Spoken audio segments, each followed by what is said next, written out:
shortcomings and everything else. He loses all joy and he lives in despair. And I spoke to him recently and then wrote him again over the same matter. And I said, young man, I said, there's a really good chance you're more spiritual than I am. But I'm a lot happier than you are.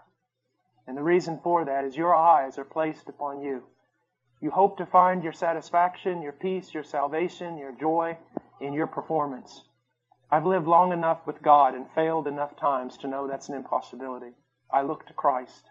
And His perfect work is never a cause for a ceasing of joy. I always have joy regardless of my circumstance, regardless even of my failure, my shortcomings, and my sin. I have joy because my life, my salvation is founded upon the finished work of Christ. And that is so important. That is more than just words. That's salvation. Now, I want us to go again to Hebrews chapter 11. We've been studying faith, walking by faith. And in verse 1, we learned that we could have assurance of things that we hope for, and we could have convictions that things exist and things that are that we have never seen, only for one reason, and that God has spoken. That God has spoken. And if you and I are to ever have faith, we must be filled with the revelation of God. We must be filled with the knowledge of God. It is so important to understand that faith is nothing more than presumption. It's nothing more than a leap in the dark if it is not based upon, thus saith the Lord. And so our God has promised us. And in verse 2, we saw that men of old gained approval by faith. This is always the case. And yet this goes totally against every form of man-centered, man-invented religion. All of that has to do with gaining approval by works, gaining approval by performance, gaining approval by doing this or doing that. But we understand that men of old in the Bible, and women of old, as we will see, they always gained their approval before God through faith, through believing Him. Something very important about this, and something I always tell people, that you will never be anything except a recipient of God's grace. That's all you will ever be. And we reach out, we extend our hands to be recipients of that grace by faith in Jesus Christ. In verse 3, by faith we understand that the worlds were prepared by the Word of God, so that what is seen was not made out of things that are visible. This is such an important statement. If we can believe, if we believe that there is a God, and we believe that this God has such power that He can not only create, but also sustain the entire universe, then is there anything impossible for Him? Is there anything impossible for Him? We wonder sometimes, can I trust God with my family? Can I trust God with my finances? Can I trust God with my children? You trust Him every day with these things, whether you know it or not, because He sustains the very universe in which they exist. And if we come to the conclusion that He can do the most miraculous, which would be to create a universe and sustain it, then every other thing is trite before Him. Every other thing is simple. It's a tiny thing. If I can solve this one question, is there a God? Is He who He says He is? Then everything else is over. I can trust Him. I can trust Him. Now, in verse 4, by faith Abel offered to God a better sacrifice than Cain. This is very, very important. That his sacrifice was not acceptable because the difference between blood and grain and this and that and every sort of thing. His sacrifice wasn't more pleasing to God because of something that was in it. It was more pleasing to God because it was offered by faith. He truly believed, as we are going to see later. He came to God believing that God was and that God was the rewarder. I can imagine Abel taking his offering it to God in knowledge that he had something to offer because God gave it to him. And that he was giving something back to God, knowing that it was the right thing to do and that God is the rewarder of those who seek Him. Where Cain, on the other hand, is probably thinking, as so many people do, I don't know why I'm having to give this to God. I had to earn it with my own sweat. How many people speak that way with regard to their time, their employment, and their finances? Well, I don't know why I need to offer this to God. I'm the one that had to go out there and earn it. Little do you know, old proud and stupid man, the very breath that you drew every second of every day came from Him. The power, the ability, the intellect, whatever's required to do your job, it came from Him. Abel recognizes, I have something to offer because God gave me something to offer. And Cain's thinking he did it all by himself. All by himself. And that offering it was just some pathetic, stupid little religious ritual. Why do I even want to bother with this stuff? I'll do it because it's to be done. There's really no use in it.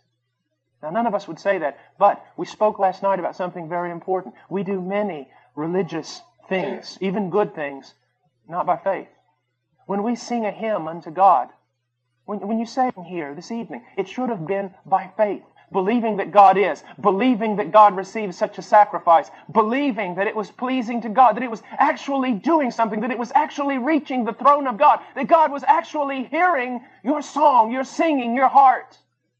It just wasn't some empty religious activity that you were doing. This is also good for the servant of the Lord who is burdened by many, many years of service and many, many years maybe of not seeing much fruit, but realizing, no, there is a reason to offer. There is a reason to give. By faith, by faith, by faith. And then we see that through which he obtained the testimony that he was righteous. Something very important. Righteousness comes through faith. Always through faith. And this is very important because faith is the opposite of works. And being the opposite of works, it is also a denial that God could ever be a man's debtor.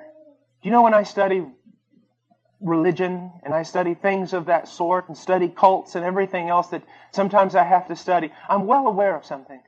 That every religion on the face of the earth, with the exception of true Christianity, is a religion of works. Now, why is that? Why are men glad to receive a religion of works and yet will practically kill a messenger who comes to them and says, it is free, it is a gift, receive it by faith? Why is that? I'll tell you why, because men want to be God. You say, well, what on earth does that have? No, men want to be God. Men want to be the greater. You see, the lesser is always blessed by the greater. When you have a religion of works, what you're saying is, you have blessed God. You have made yourself greater than God. God is the one receiving from you. And now, God owes you because of the things you have done.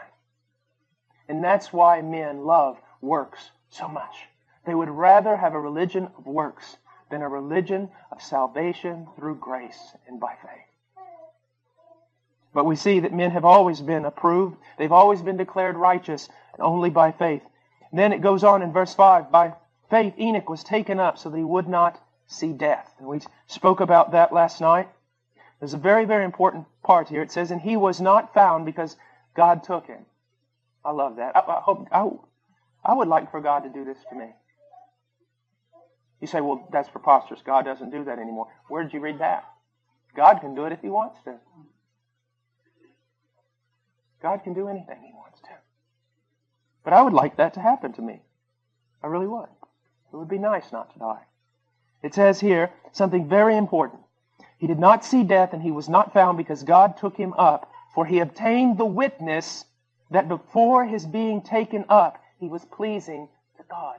Now, who witnessed this? God witnessed this. God witnessed and saw that this man was pleasing. Now, here's something very important to the carnal Christian. There is no such thing, but people who call themselves Christians, though they live in carnality. Here's something very important. There is a doctrine out there that seems to say that men get saved, yet they never really grow in the Lord. They never have a passion for the Lord. They're always carnal. They never grow in sanctification. But bless God, they're saved. And then when they cross over, they're transformed when they're in heaven, and they become pleasing to God. But look at what it says about Enoch. He was pleasing to God before he was taken up. Before he was taken up, he was pleasing to God. Do you know if you could take away absolutely everything of motivation in the Christian life and just replace it with one thing, if you could just 24 hours a day or every waking moment live with the greatest motivation to simply be pleasing to God. Not to do great things, not to be an important person in Christendom, not to be well known, not to be well thought of, just one thing. I desire only one thing of the Lord, and that is to be pleasing to Him. Not to satisfy self, not necessarily to satisfy others, but to be pleasing to God. That's your one goal. What would that fix? Absolutely everything. You say, well, would it fix my marriage? Yes, it would. Because your problem in your marriage is always trying to please yourself. If you set it upon yourself to please God, then you wouldn't have any problems with that selfishness anymore. You say, will it fix my relationships? Most certainly it would. Would it make me a better father? Yes, it would. Would it make me a better mother? Of course. Would it make me a better church? Yes, it it would make you a better church. To have one goal. I desire to be pleasing to God. What do you desire? Well, I want to get out of seminary. I want to be in a ministry somewhere. Oh, really? And what if God doesn't want either of those things? Well, I want to get out of college and I want to get a job and go to... Oh, really? We'll have movers and shakers a lot of times. Those are the, I don't know, kind of guys in Christianity that just know how to move things around, know how to get things going, know how to motivate. Sometimes I talk to these guys and they go, well, what's your vision at Heart Cry? What? What's your vision at Heart Cry? Jesus Christ? No. What do you want to do? Because you get scared when they start asking you these kind of questions. Get up in the morning and pray. And then I want to read the Bible. And I want to love my wife when she comes downstairs. I'm going to play with my children and go over Ian's Bible verse. Then I'm going to go to church and I'm going to pray with Darren. No, what's your vision? I said, I don't have a vision except for Jesus Christ. I don't want to be anything. I don't want to be a big shot. I don't want to be important. I don't want to conquer the world. I just want to be pleasing to God today, and that is enough. That is enough. And strive as I might, I haven't attained that goal, so why should I look for another? See, the more I walk with the Lord, the more I realize this childlikeness stuff is really important. Visions. Should we have a vision except Christ? Isn't He the heavenly vision? Should we have plans? I mean, what sort of plans? Daytimers, they don't really work well in planning ministry. I know the necessity of organization. I know the necessity of all that, but what I'm trying to say is simply this. So many times we can have plans and schemes and all sorts of things that we want to do and we want to be, and even in the name of the Lord, and yet they're all just fodder.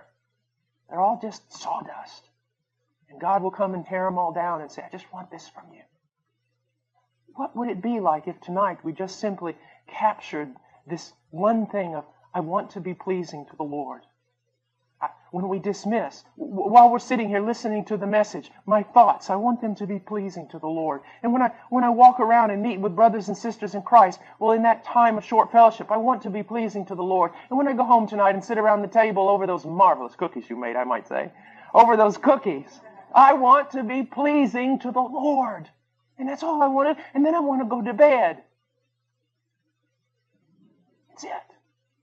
That's so different than much of what's being promoted as evangelical Christianity today. But he was pleasing to the Lord, and he was pleasing to the Lord before he died. This is such an encouragement to me. It is such a great encouragement. Now, here's something that I want you to look at. Now, a lot of times when we hear about Old Testament saints and things like that, we canonize them. We make them into people that they weren't. We think too much of men. When I look at Enoch, and I think of this man, I think of, what was he as a young follower of Yahweh? I mean, how was he? Didn't he probably stumble like me? Didn't he probably grumble like me? Didn't he have all the faults that I have? Wasn't this life of his of walking with God? And I mean, he had hundreds of years to do it. It wasn't a process of growing, but in the end, he was so pleasing to God that God took him. I love what one old preacher said. You've probably heard it 1,000 times, but his explanation of this, I'll never forget. As a little boy, I heard him saying this. He said, well, this is just very simple to explain. Enoch had grown so accustomed to walking with God, they were walking one day and walking, and Enoch just forgot how far he'd gotten away from home, and God looked at him and said, Enoch, we're closer to my house than yours. Just come home with me. I look at this, and I have had the privilege in my life of knowing men like this. Old men and old women, saints of God. And they carry upon themselves this mark. One time a college student said, sir, you're a man of God. I said, no, I'm not. I'm 42. I'm a boy of God. You've got to be at least 65 before you're a man of God. They carry upon themselves this mark of having walked with God. They carry upon themselves this mark of having been loved by God and even chastised by God. They're broken, they're different, they glow, and then they go to be with Him. It gives me great hope. Now I'm in the middle part of my life. I've walked with the Lord just a bit over 20 years. And there is enough in my life to discourage me to think that I'll ever make much progress. But there is Scripture that calls me on to hope that I will make progress. That in the end of my days, Paul Washer will be pleasing to God because it is a thing that the Lord will see to. That it will be done. And He'll see to it in your life. He who began a good work will finish it. He will finish it. He will finish it. He did that in Enoch's life. He'll do that in ours. Do not become discouraged. Do not become discouraged. By faith, realize that He who began a good work in you will finish it. Now it goes on, verse 6, and without faith it is impossible to please Him. Now why is that? The faith or lack of faith we have with regard to anyone, any person, is a demonstration and a declaration of what we think about their character. If you say to someone, listen, I know what I'm talking about, trust me on this, just do it. And they say, well, I just don't know. You're saying something about their character. You're saying something about their ability. You're not just denying that you want to do something. You are saying something about their character. It is impossible to please God without faith. Because if you do not have faith, you're saying God is not worthy of trust. And that's what we talked about last night, and it's so important. Many people talk about faith and obedience, and they talk about them as two separate entities. In a sense they are, but in a sense they're not. Why do I obey God? Because it's the right thing to do? That's legalism. Why do I obey God? Because I love Him? Yes, Jesus said that. But let's throw in another element here. I obey God because I believe Him. He tells me to walk a certain way. Or He tells you to walk a certain way.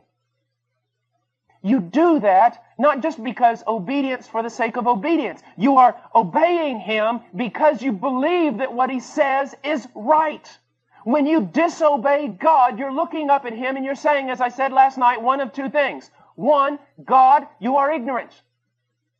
When you do not obey God, you're saying, God, you simply do not understand. You simply don't know how the world is today. You treat God almost like a teenager would teach an old grandfather. Oh, grandfather, you live in the past. You really don't know what's going on today. You really can't understand, and I can't listen to your counsel. That's one possibility. When you disobey God after He has told you to walk a certain way, you're saying, you just really don't know. Or you're saying, God, you know, but you're evil. You know what's right. You know what's best for me, but you don't want to tell me. Because you want to steal my joy, you want to crush my life, you want to take away my freedom. But when God sets out a path before us as He has in His Word, and we obey it, we're saying, God, I believe that you know everything. And that there is no error in you. And I believe, God, that you are good. There is no darkness in you at all. That what you tell me is the best thing for me, the wisest thing for me, and I will do it because I believe you. When you believe God, or when you do not believe God, you are screaming out what you believe about His character. He's trustworthy, or He's not. He's all-knowing, or He's not. See, that's why disobedience is so vulgar. That is why disobedience is so blasphemous. I said this last night, I want to say it again, because sometimes people who run somewhat in our circles are always talking about the law, as though it was something more important than God Himself, as though it was something that God had to submit to. My friend, disobedience isn't a horrible, terrible, wicked thing just because a rule has been broken. It is because a holy God has been offended. A God worthy of all obedience has not been obeyed. We are declaring that we do not believe Him. We are declaring either that He is evil or that He does not know all things. We are attacking the very character of God. We are offending Him when we disobey Him. And that is why sin is so terribly sinful. So terribly sinful.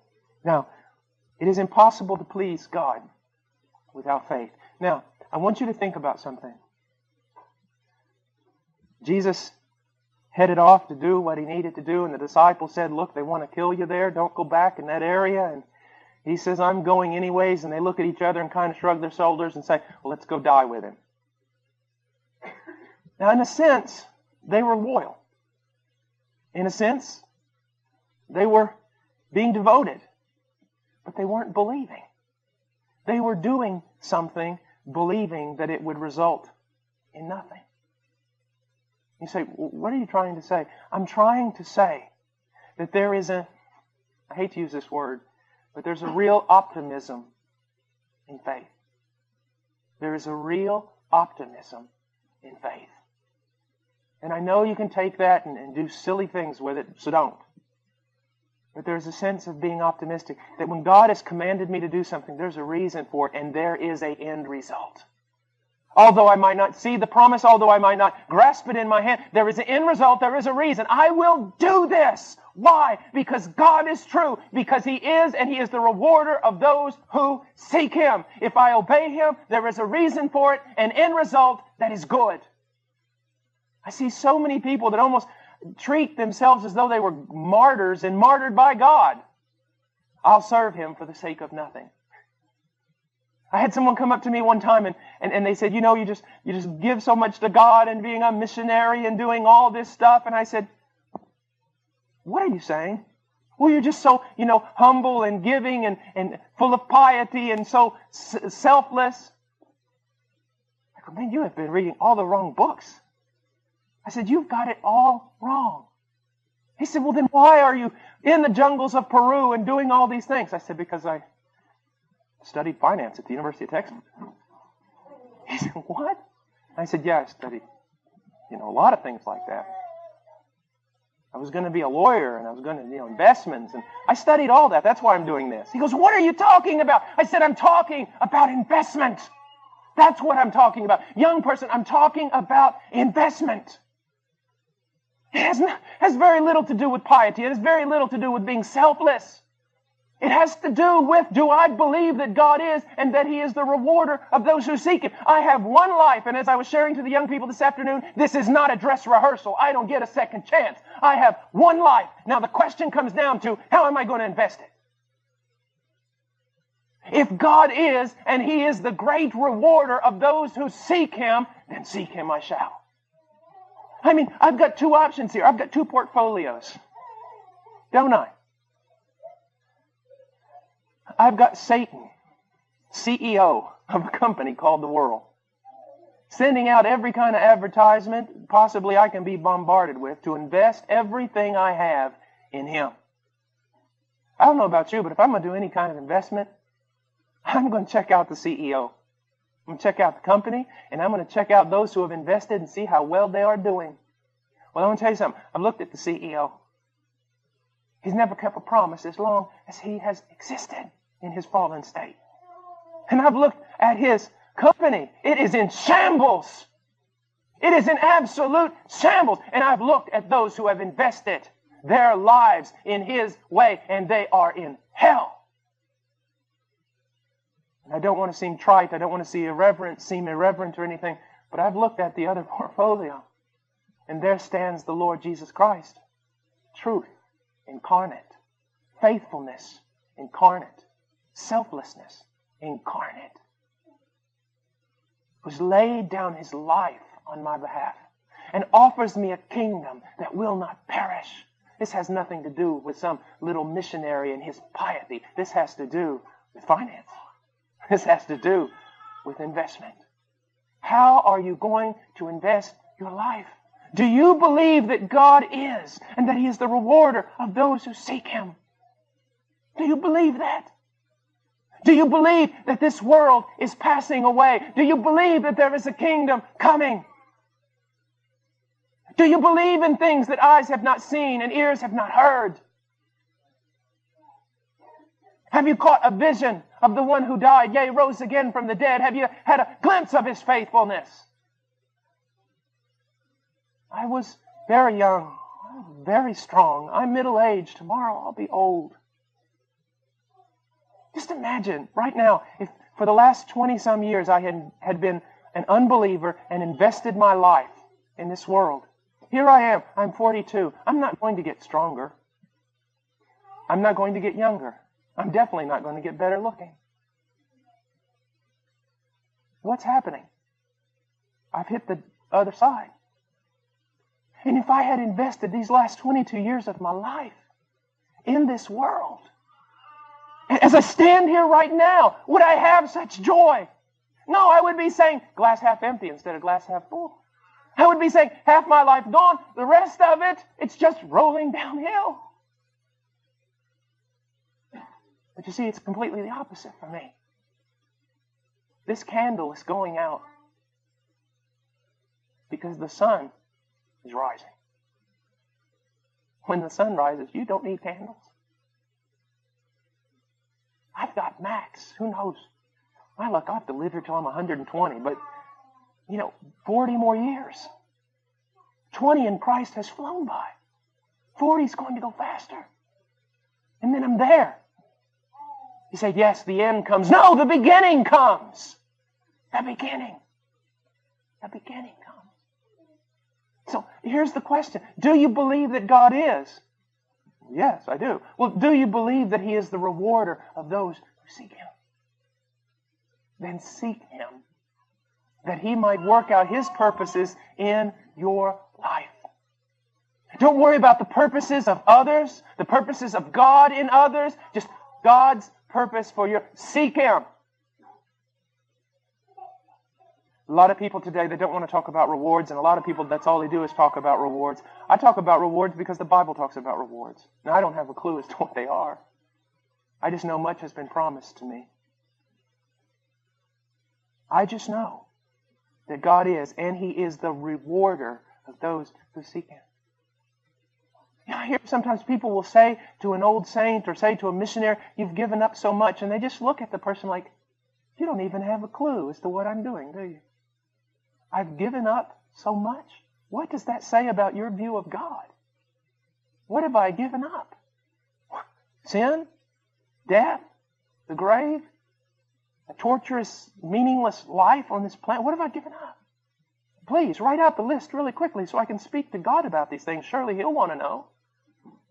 What have I given up? And something else that's very important. Some of you, He will call to be missionaries maybe. And He will send you to the most horrible places on the face of the earth. And maybe even you'll die there on top of a mountain half frozen and starving. I don't know. And others of you He will make very, very successful. And cause you to prosper in all your ways. But demand of you the same dedication to use what He has given you for the advancement of His kingdom. You see, it's not God's purpose for me that ought to be thrown on you. Or your purpose for God should not be the thing I'm striving for. Or God's purpose for you should not be the thing I'm striving for. God has called you. God has given you a specific purpose. God has commanded you to seek Him and to believe that if you do seek Him, He will reward you. And that way manifests itself in so many different manifestations. Can you believe God? Can you begin to seek Him in your life?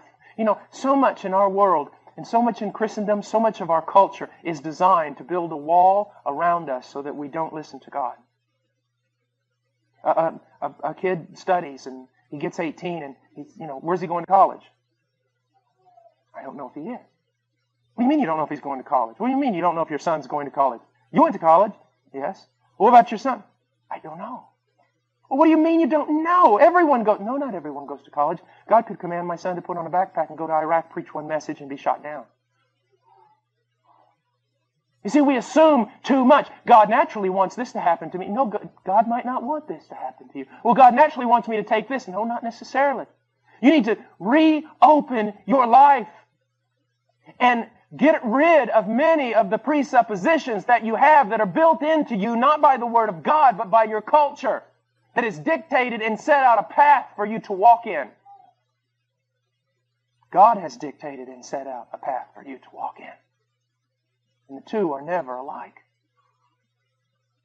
You need to open, whether you're a teenager in high school or you're 85 years old, you need to reopen your life and seek God. God, what do you want from me? What do you want from me? What do you desire from me? One of the most amazing things is found in the message of the church to Laodicea. It's an amazing, amazing thing. The first thing that comes out of Jesus' mouth is an amazing thing. He says, behold. You say, well, what's amazing about that? Well, let me show you. Behold. Doesn't make any sense that I should say behold, does it? Why? You're all looking at me. Now, if I was in the back of the room and you were all looking in the opposite direction, then I would say, behold, turn around, look. That's what's so amazing about what Jesus says to the church. The first thing he says is, behold. When he gives that great admonition, behold, I stand at the door and knock. When he gives that one admonition, behold. Why does he say that? I'll tell you why. The church is looking in the wrong direction. And he has to call their attention back to him. And you know what? I'll just bet this, that church in Laodicea is looking in the last place that they saw Jesus. Now, what do I mean by that? So many times, I told a missionary one time, he was talking to me, an old missionary, and he said, Brother Paul, tell me about what's going on. I said, well, Brother Trammell, I said, Peru is God's will for my life. You know that? Hold it. He said, Peru is not necessarily God's will for your life. He said, Peru is God's will for you today. And he said, and if you close yourself off from God thinking that Peru is God's will for your life, you could really miss out on what God's going to do in the future. It's the same way with you. Possibly Jesus came to you and said, behold, I want you to do this. And so you started going, but you fall into the trap of this is God's will for my life.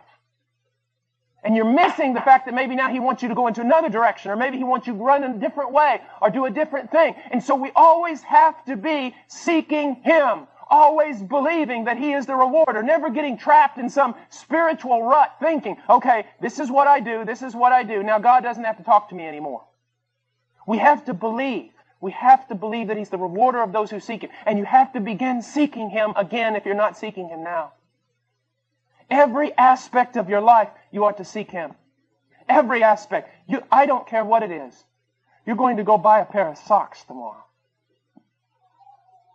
Lord, I'm going to go to the store today. Need some socks. Give me wisdom. Help me. You ever stand in a mall and just sit there for 4 hours trying to figure out which tennis shoes you should buy? You can't even decide what tennis shoes you should get. How are you going to make major decisions in life without the will of God? Every aspect of our life. I was teaching the young people today. It was young people. I didn't use this word, but I use it often. You're practical atheists. There is so much you do in your life, so many decisions that you make in which God is not involved. There is no idea of deity here. There's no idea of sovereign ruler here. Every aspect of our life, God should be consulted. We should seek him, seek his wisdom, seek his direction. What do you desire from me, O Lord? Because I believe that you are the rewarder of those who seek you. He is. He is. Let me just stop here for a second and say something very, very important. You've probably sung songs or heard songs that uses the word Adonai. It's a word that means Lord, owner. It was often used by the Jew in substitution for the word Yahweh. It's one of the most beautiful words in the Bible. And of all the Hebrew words in the Bible that describe a relationship with God, that's the one most dear to me. Because it means owner. Not just Lord, but owner. Adonai actually has the idea of owner of a house. It's the owner. Now, in that relationship, God is the owner and I am the slave. Okay? Now think about this. Because this will set you free if you can learn this. God is the owner and I am the slave. Now, as a slave, slaves actually slavery can be actually very liberating.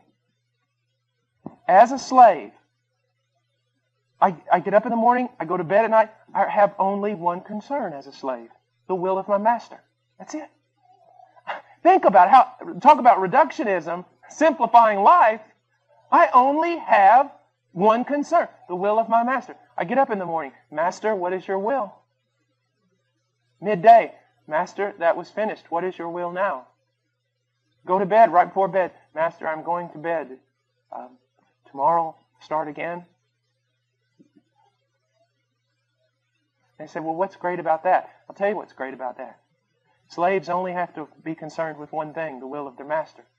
They don't have to be concerned with what they're going to eat, where they're going to live, who's going to protect them, shelter them, absolutely anything. Why? Because that's the master's job. The slave only has to be concerned with the will of his master, and the master has to be concerned with absolutely every need that slave has. Do you know how beautiful that is? How wonderful that is? They say, what are you saying, Brother Paul? We should all quit our jobs? No. What you've got to learn is Christianity has not worked out just in the context of full-time ministers. Christianity's worked out in the context of every believer. Every believer is a slave of God.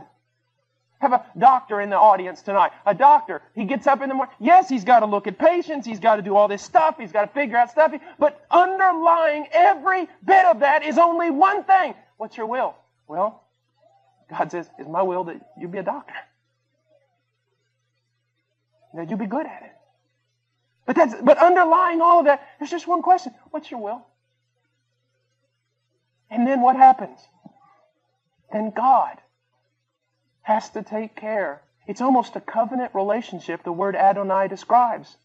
I have made covenant with God to do one thing, to be His slave and to concern myself with His will. God has made covenant with me to take care of me and my own. And in 20-some years of walking with God, He has never broken His covenant. I have broken mine. He has never broken His. There has never been a time a need has not been met. There has never been a time I have not been cared for.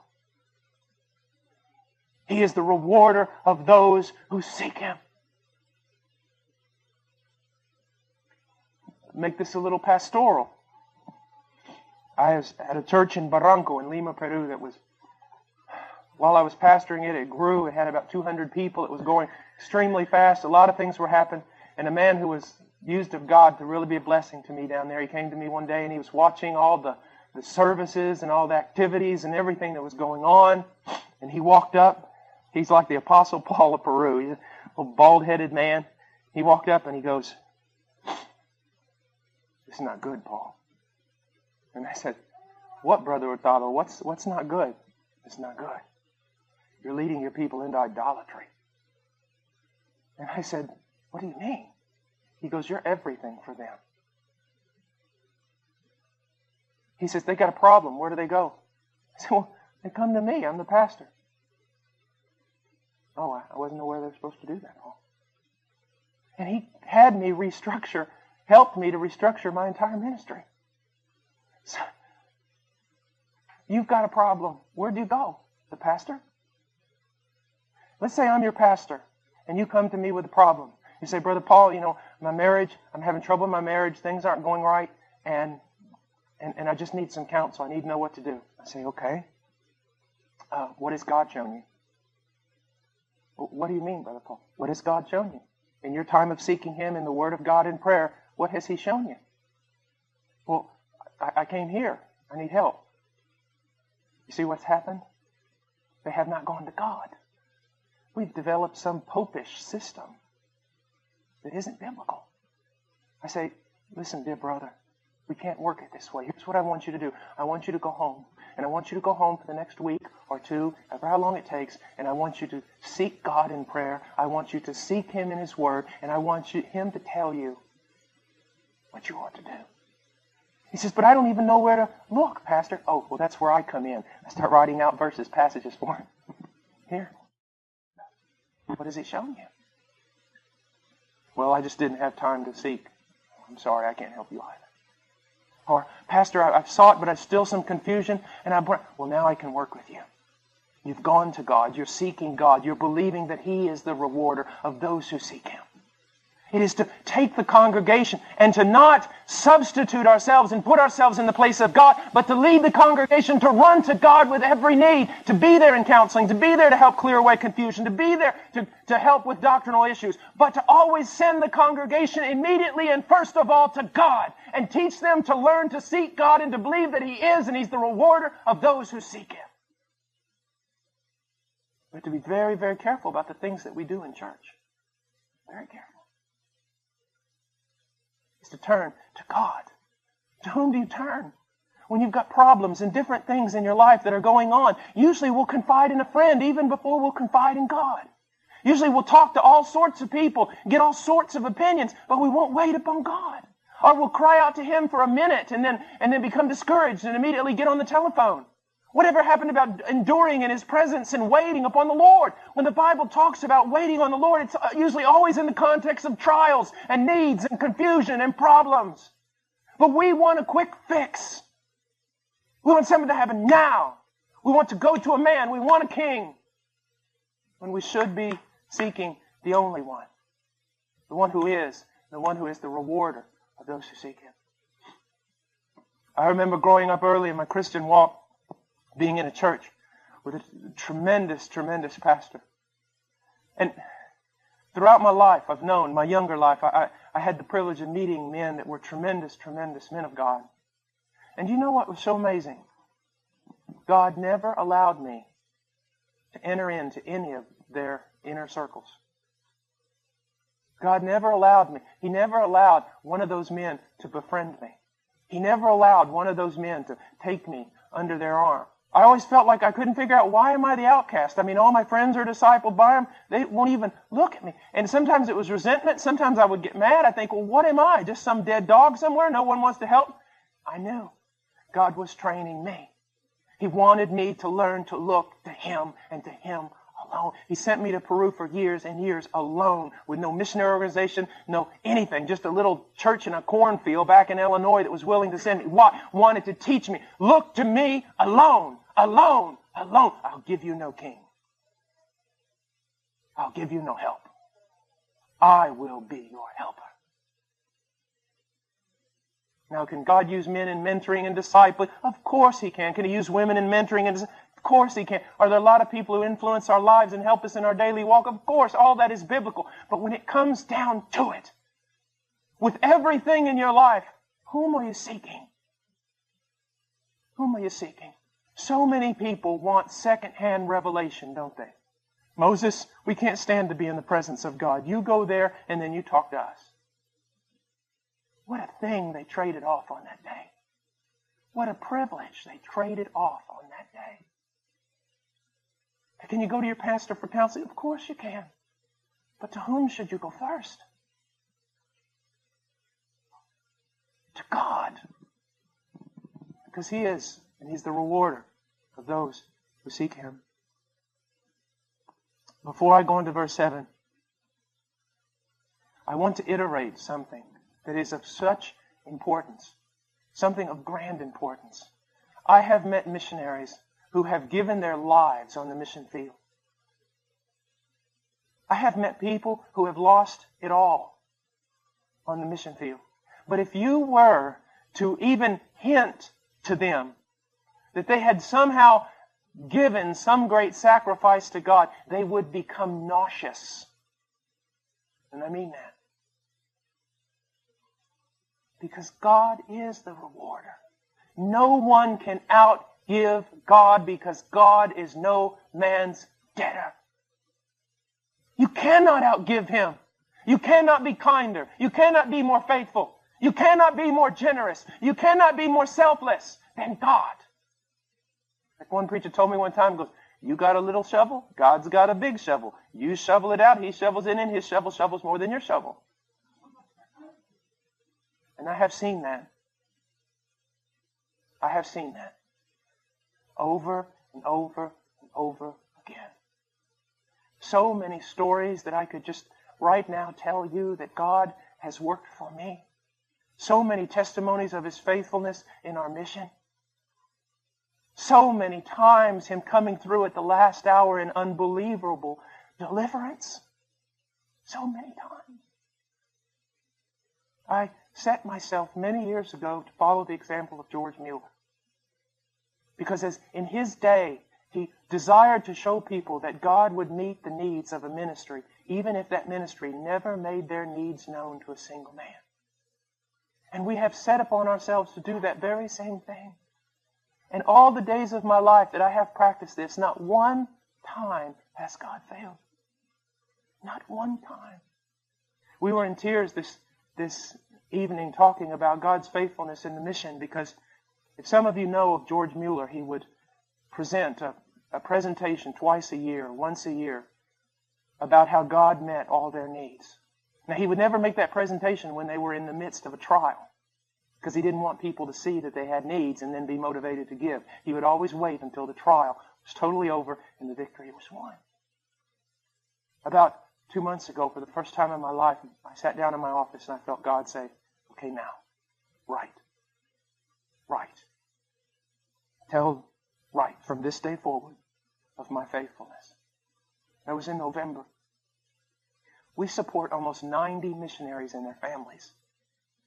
And we tell no one our need.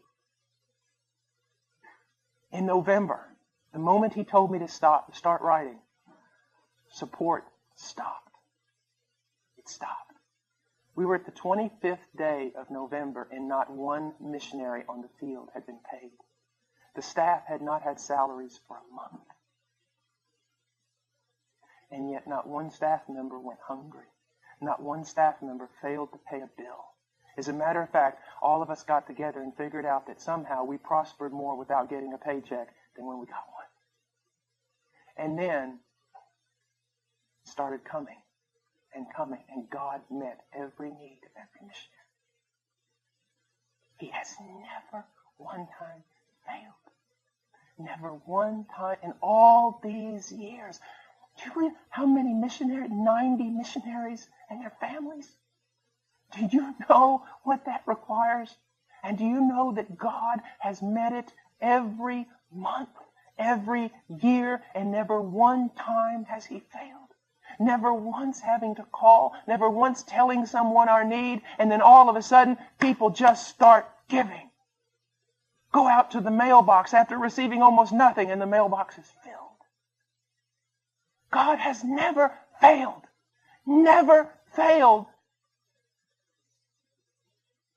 So many times I have sat there in my office, I have cried, I have grumbled, I have doubted, I have been miserable. So many things, not trusting my God. And in spite of my lack of faith, He has never failed.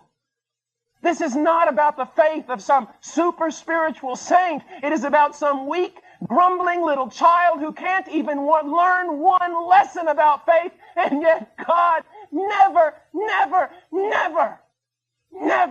fails. Can't you trust a God like that? Can't you begin to trust a God like that? I have a little plaque in my office that said, God gives the best to those who leave the choices up to Him.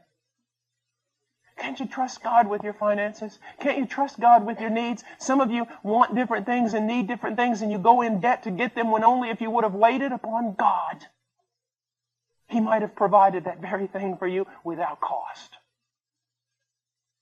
You see, this is not just something that dealing with missionaries. This is about every aspect of our life. I mean, praying for shoes. And last week, someone bought me these shoes.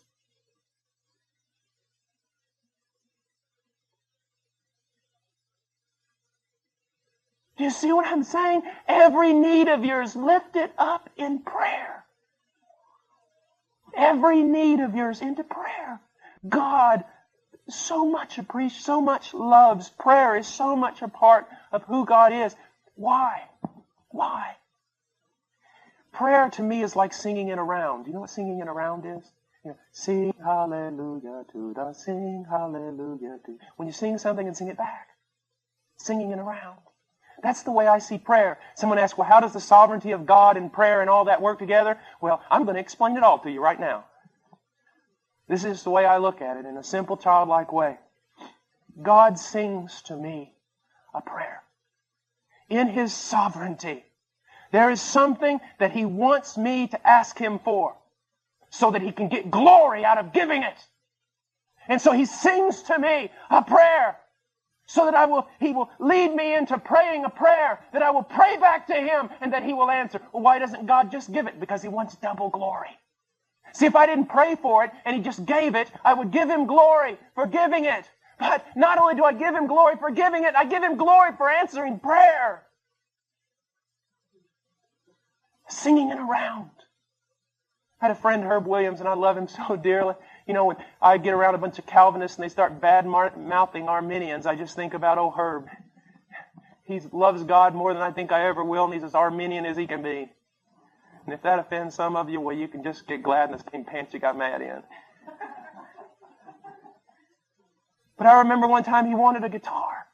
He prayed for 6 months. And one day he walked out at like 8 in the morning, getting ready to go to the ministry. We all worked in a street ministry. And he opened the door, and there on the porch was a guitar. You say highly impractical. Everything my God does is highly impractical. You see, one of George Mueller's greatest desires was that people would see the ministry that God had given him, and that those people would trust him, would trust God to meet their daily needs, would trust God to take them by the hand and lead them. My greatest desire for Heart Cry is not missions. It's really not. The main purpose of Heart Cry, and God would never allow me to do it before, would be to tell people He never fails. And the wonderful thing about it is that spiritually, I am a loser. If you only knew what I really am. If you only knew how much I whine, how much I doubt, how much I'm faithless. If you only knew the times I can't even have a quiet time. I can't even get up enough gumption to read my Bible for 2 days. I know most people don't want to hear that because they want to honor men more than they should. And people get mad at me for saying that. It's true. I have trouble obeying. Talking about theology, I'm still working on trying to figure out how to love my wife. I can't think of one reason except that He set His seal upon His children to do them good. You see, one day when I get to heaven, Brother Jennings is not going to come up and throw his arm around me and say, I want to glorify God by telling you all the wonderful things Paul Washer did for him. He's going to throw his arm around me and say, I want to glorify God by telling you all the wonderful things that God did for Paul Washer. You see the difference? You see how twisted we can become? Well, if I can only reach this spiritual level, if I could only learn to pray this way, then yeah, God would do that too in my life. That is just stupid. Do you know what my most powerful prayer is? The most powerful prayer, when I'm in trouble, when I have to pull out the big guns. You know what my most powerful prayer is? The one that gives me most comfort at 3 o'clock in the morning in the dark? This. Lord, you know, I'm going to bed now because you know.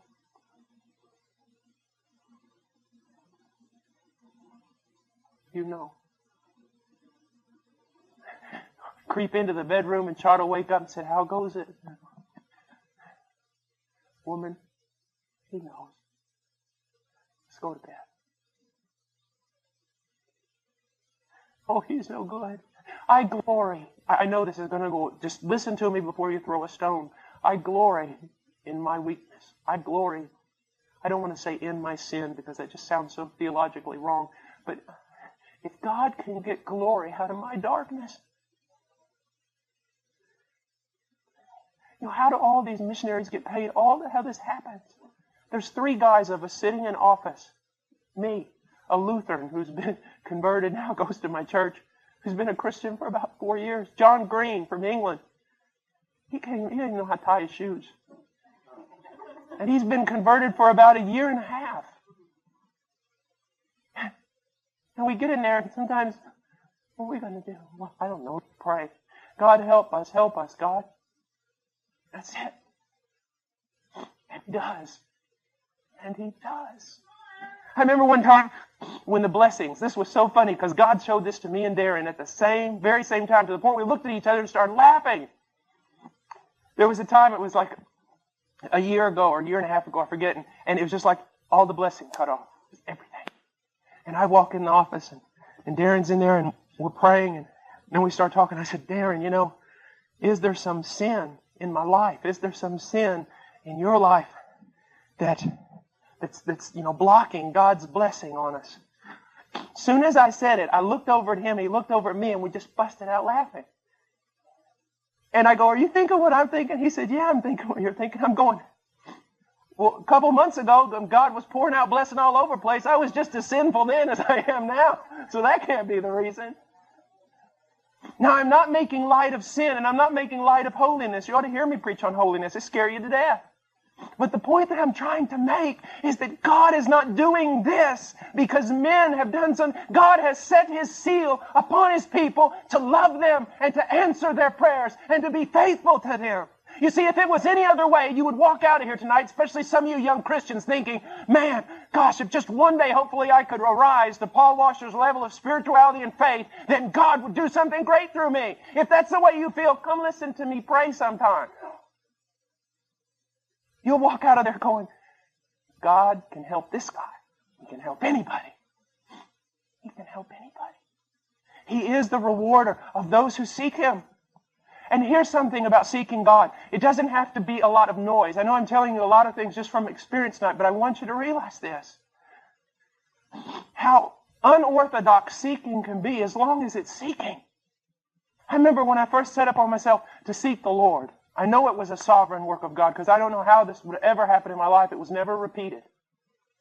But when I was a young Christian, God set it up on my heart to seek Him. And He gave me grace so that hours a day I was seeking Him. And all these promises, seek the Lord and, He'll show Himself to you, and all this different stuff. I'm quoting from Jeremiah and Matthew 7:7. And it got turned from minutes into hours. And that's something because I fall asleep all the time when I pray. I really have this problem. When I first started seeking the Lord, I said to myself, Lord, I'm going in there in that closet. I went into the closet because they said prayer closet, a literal closet. Took all the clothes out of it, went into the closet. I said, Lord, I'm going to seek you, and I'm not coming out of there till I know you or until I die. 15 minutes later, I fell asleep, and all my roommates came home, found me in the closet sleeping. They said, this Christianity stuff has just gone wild. So I took an alarm clock and set it for 15 minutes because that's about how long I would last praying. I'd go sleep, it'd go off, I'd wake up, I'd set it again, start praying for another 15 minutes. And something unusual started happening. As I prayed more and more, I said less and less. To the point where it was simply this. Lord, it's now 4 months and 6 days. I've been doing this. And you haven't come yet. I'm here again. And I'll be here for the next couple hours. Okay. I'll see you tomorrow. Just wanting one thing. God, you said you would come. I don't have anything else to say. I'm just going to wait here until you do. And come back tomorrow. And come back the next day. And the next day. And the next day. You still have not shown up. I was a young boy. I knew nothing of the presence of God. I knew nothing of the power of God. I know nothing about how terrible God can be. Get ready to go to there was a Bible retreat in Colorado or something for college students during spring break, and I thought, man, that would be great. And I felt like God said, no, you're not going there. Go out to the hill country of West Texas and sit on a hill. I would walk around that hill for 4 days, walk around there, grab rocks and throw them up at heaven so they would hit the gate.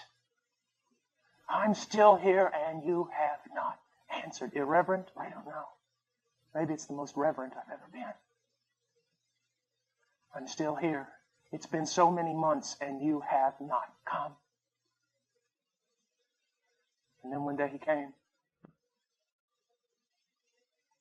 He came. You seek Him, you will find Him. He came. You say, how do you know He came? Because when He comes, you know it's Him.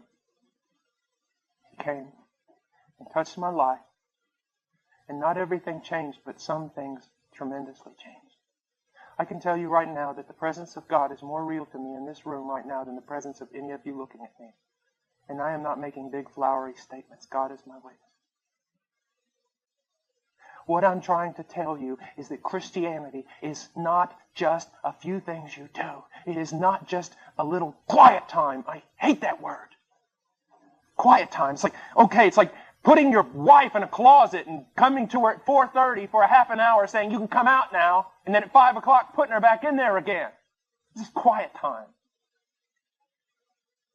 It's not just this quiet time. It's not just this rules of do's and don't. It's not just being faithful for no reason at all. No, there is a God out there, and if you will seek Him, He will be more real to you than anything. More reality in Him than in all the faces you can see with your physical eyes. Seek Him. He is the rewarder of those who seek Him. Not seeking to be a missionary. If you're seeking to be a missionary, stop. Not seeking to be a missionary. Not seeking to have a ministry. Not seeking to do something. And most certainly not seeking a vision, unless it be a vision of Christ. I seek Thee. Lord, I come here with noble purpose in my heart. I speak not this night for China, nor for India, nor for the lost, nor for ministry, nor for any other thing. God, I come here with much more noble purpose. I seek Thee. Audience with Thee, and I'll not be content until I see Your face. It's the difference between secondary revelation and primary revelation. And what I mean by that is this.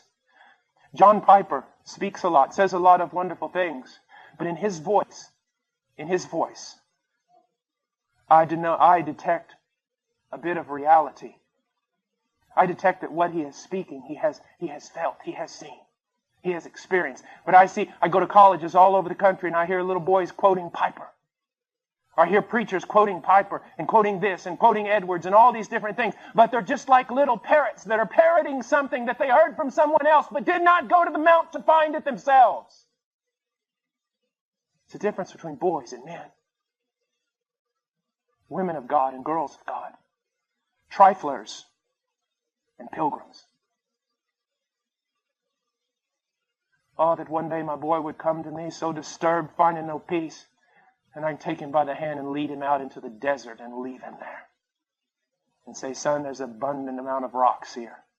Make noise at heaven's gate until it's open. He is the rewarder of those who seek Him. And His greatest reward is Him. His greatest reward is Him. What are you seeking? Are you seeking comfort? You seek not God. Are you seeking security? You seek not God. Are you seeking personal prosperity? You seek not God. Are you seeking a ministry? You seek not God. Are you seeking to do great things? You seek not God. Seek God. Lord, on this day I choose this, Lord. Before You, with all the angels listening. Take whatever reward might be accounted to me. Whatever thing in heaven that might be granted to me, and take it away and replace it with a greater portion of You. And that will be enough. That will be enough. He is the rewarder of those who seek Him. I want to go on just a little bit farther. By faith, Noah being warned by God about things not yet seen, in reverence prepared an ark for the salvation of his household. Now look at this. By faith, Noah being warned by God about things not seen, in reverence prepared an ark for the salvation of his household. We have been called to do the very same thing as Noah. My primary concern for my household must be the salvation of my wife's soul, the salvation of my son's soul. Their sanctification, their growth, that must be my primary concern, because look, by faith, Noah being warned by God, I have been warned by God, you have been warned by God, that this world that we see is going to be burned up with fire, that judgment cometh, that we are to flee from the wrath to come, that there is a new heaven and a new earth, and this world is passing away, and all those involved in this world, no place shall be found for them. We have been warned by God, and when God sent His Son, He sent His Son to warn. You have been warned by God. Now, by faith, you must decide, does God tell the truth? Does God know what He's talking about? If He does, you better respond. If He doesn't, then quit playing Christianity and go out and clench your fist and curse God's name. We have been warned of God. Young person, why do you not get involved in the tantalizing things of the world? You have been warned by God. And you believe Him. You believe Him. Noah was warned by God about things not yet seen. Here we go back to faith. Here we go back to invisibility. Here we go back to standing upon not blind faith, but God's Word. I have never seen the destruction of a world. I have never seen the coming of Christ with countless angels arrayed in garments of war. I have never seen the wrath of God poured forth in indescribable measure. But I have been told of such things. I have. I have not seen them, but He has told me, and He has told you. He has warned us. And so how are we to respond? By faith. What does it mean? By faith. In reverence, He prepared an ark for the salvation of His household. Now, the word that's important here is reverence. The worst way to not show reverence is to ignore. I mean, even if you get angry with somebody, it shows some importance. But when you just totally ignore them, like the worst thing